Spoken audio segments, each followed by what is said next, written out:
What up, Digi Squad? All right, so in today's video, guys, we're gonna go ahead and talk about what happened with UST, what happened with Luna, what can we learn from this, how did this happen, who orchestrated this, and most importantly, will it go back to peg? I'll go ahead and explain all that and more in this video, but I first want to say I'm sorry, guys. I know I always say not financial advice. I'm not a financial advisor. Please do not do what I'm doing. I get wrecked 1000% of the time. I even put it in the Twitter bio. Regardless of all the disclaimers, I know people still listen to what I say, and I know people are influenced by what I say, and I apologize for that. If you guys are hurt by this, I'm not responsible for your decisions, but if you do need someone to talk to, I'm here for you for that. Reach out to me. I'll be happy to help. I'll be happy to talk to you. I don't want someone doing something like this. Let me just show you guys this Twitter thread that I saw posted by Lunanomics. But basically, someone had taken their life yesterday from what transpired. Now, guys, if you're feeling this, if you need someone to talk to, there's people that love you. Reach out. We're here to help. I mean, there's a lot of people that lost money, but it's just money. It's not worth taking your life over something like this. Reach out to someone, talk to someone. We're here to help. I'm here to help. You can make the money back. It always comes back, but you cannot make your life back. There's people out there that depend on you and love you. I'm going to be here. Number go up, number go down, whatever. It doesn't matter. I'm going to be here. So if you need someone to talk to, you can reach out to me. Now, let's go ahead and talk about what actually transpired and what happened here. So this is a quick summary. I'll get into the detailed summary on what happened, but basically this is what happened yesterday. They're claiming Citadel. Now, we don't know 100%, but there's two different wallets involved with this. Citadel is basically a hedge fund that's like with Robinhood and all kinds of garbage, but it's basically just TradeFi. So Citadel borrows $100,000 in BTC. They trade 25 BTC for UST. So when you trade BTC for UST, this automatically lowers the price of BTC because you're putting a sell on it, especially $25,000 worth. And remember, they're borrowing in this. So technically they're shorting that. So this opens a short. Now they start dumping 75,000 Bitcoin aggressively, which further depreciates the price. But remember, they got UST. They just put a bunch into it, so it kind of already juiced the price of UST. So once BTC reached $30,000, they start dumping UST. Now when they're dumping this UST, this actually decreases the peg on UST. Because when you put sell pressure on stablecoin or regular coin, any coin, red button means go down, green button means go up. So you already have the weakened Bitcoin, and now you have additional weakening on UST because you're now dumping your UST, which will lose its peg. So now Do Kwon is forced to sell additional Bitcoin at a loss to recover the peg, which further depreciates the price of Bitcoin. And remember, this was being shorted based on this. So you have this reflexive loop that occurs. Let me go ahead and give you guys the full thread so you guys can see kind of how this works. So this is from On-Chain Wizard. It's how to make $800 million in crypto attacking the third largest stablecoin. Yeah, even Yellen was chatting about this UST basically losing peg. The story starts in March when LFG started buying Bitcoin to help back UST. So this was automatically playing their cards and showing their hand saying, hey, look, we're going to use Bitcoin to help back the peg. So this is the very first factor on the attack. You have Bitcoin, which Bitcoin also determines all the other altcoins and the rest of the market. So please notate this.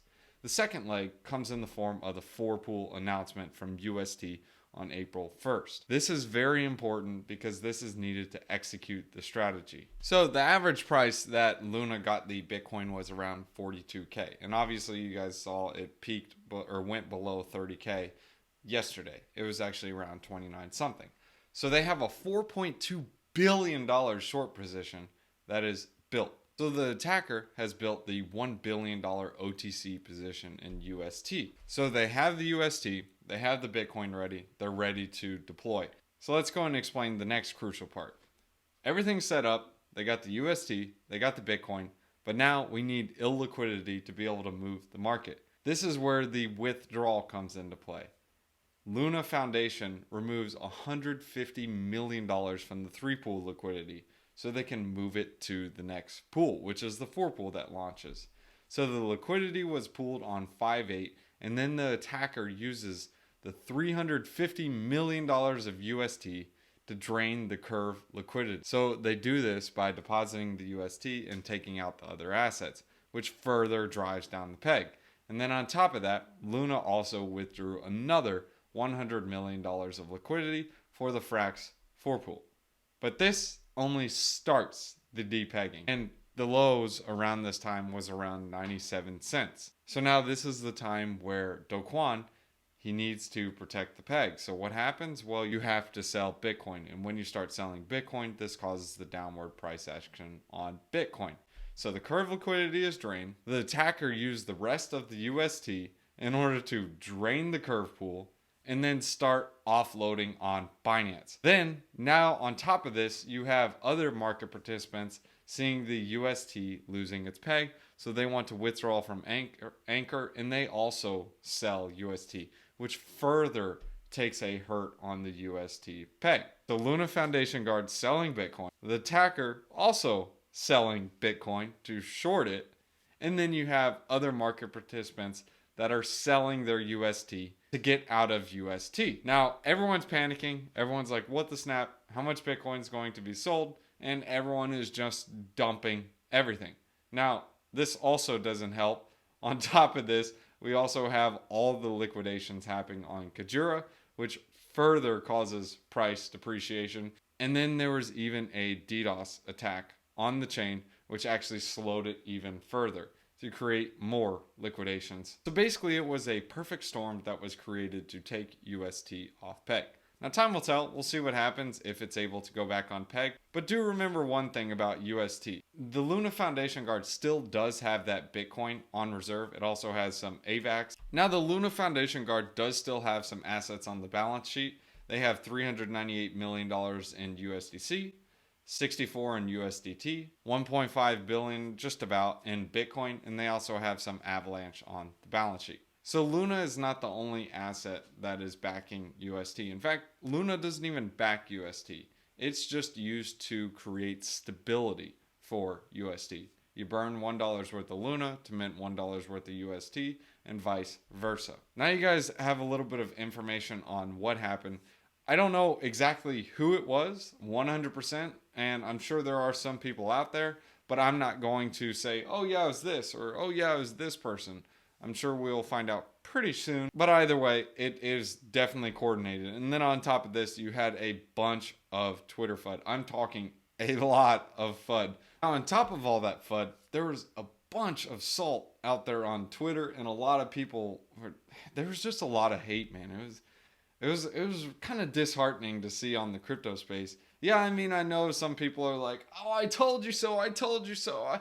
I told you it was going to, like, dude, calm down. The guy is, there are people laying on the floor, aka they sold their house. They leveraged everything into Luna, which I'm not going to get into the irresponsibility of that.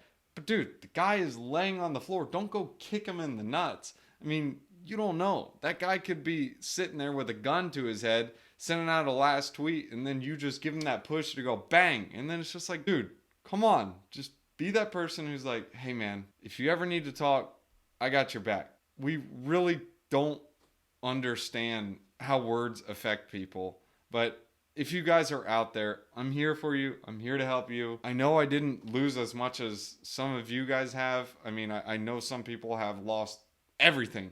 They got liquidated. They lost their house. They lost their car. They lost everything. And my heart goes out for you, man.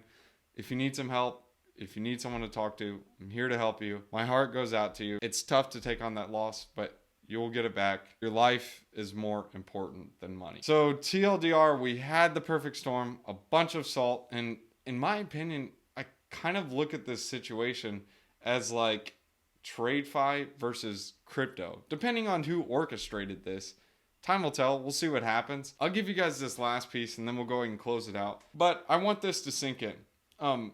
We do have a decentralized asset, which is Bitcoin, but it is not decentralized money. It's not efficient. It's not scalable, but it is a good reserve asset, in my opinion. Not financial advice. I'm not telling anyone to go buy Bitcoin. I'm not telling anyone to go buy anything. I'm just explaining my thoughts. It's not a great use of money, especially because it's slow. So here is a tweet by one of the Avalanche founders, or the Avalanche founder. Even fully collateralized fiat stablecoins have DPEG. Yeah, we all know that. That's great. I have always been, and he said, yeah, algo stables are always subject to bank run. And he's always said that algo stables are subject to destabilizing bank runs. The only mechanism that can defend against this is a strong, active team that performs open market operations, which is true. I mean, we're starting to see that now with Luna and UST. Now, these are his thoughts from today or yesterday, depending on when you guys watch this. We need a decentralized stablecoin. This is so true. We can't have USDC. We can't have USDT. I know they're great. I know some people like them. But dude, they can freeze those assets and anyone can freeze them. If anyone can freeze them, you can't have DeFi with centralized stablecoins. Just like people are looking at UST and are like, oh man, it failed. It did this.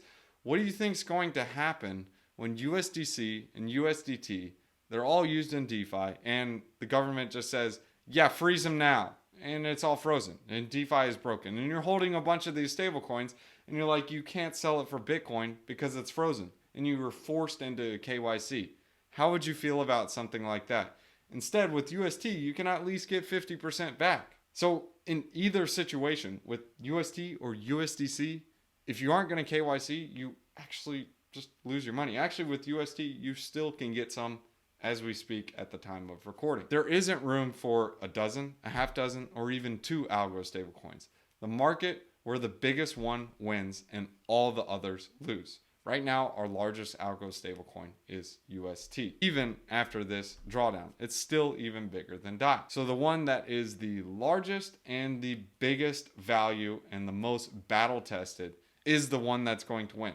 Let that sink in. This is very true. How many times have UST been tested? I'm not saying UST is going to survive from this, but let's go and look at Basis Cash, Iron Finance, all the different other algo stablecoins and see where they came from. Who has the largest community so far? Now, I'm not saying there's not going to be another one that just comes up out of nowhere, but there was something that was created with Terra. So the TLDR of this whole entire thread that this guy made is that, look, it's the stablecoin that moves the fastest, that has the strongest community, and the one that's been battle tested is the one that's going to win. I want to leave you guys with this. Remember, the value proposition here is to create an asset whose backing store is decentralized and cannot be confiscated or frozen. A capable team is absolutely essential for this. Overall, the UST depegging played out exactly as we saw in past historical cases. Yes, like Iron Finance. Yes, like Basis Cash. And he says, I'm even more bearish on all copycats and bullish on UST once the dust settles down. So time will tell. We'll see what happens. This is kind of an overview of what kind of conspired and happened the past few days and what caused this and what was the issue. And kind of, hey, I'm sorry if you guys need some help, if you guys need someone to talk to, I'm here for you. Just reach out to me. You can leave comments below. I'll respond to your comments. Money is not everything. It's just a number. It's just a piece of paper. I want to go ahead and hit you guys with a couple of verses. This is in Ecclesiastes chapter 3, verses 1 through 8. There's a time for everything and a season for every activity under the heavens. A time to be born, a time to die, a time to plant, and a time to uproot. A time to kill, and a time to heal, a time to tear down, and a time to build, a time to weep, and a time to laugh, a time to mourn, and a time to dance, a time to scatter stones, and a time to gather them, a time to embrace, and a time to refrain from embracing, a time to search, and a time to give up, and a time to keep, and a time to throw away, a time to tear, and a time to mend, a time to be silent, and a time to speak, a time to love, and a time to hate, a time for war, and a time for peace. Guys, be safe, be careful. Nobody said it was going to be easy, but in my opinion, it's going to be worth it. Keep your heads up. You only lose when you give up. We'll see you guys in the next one.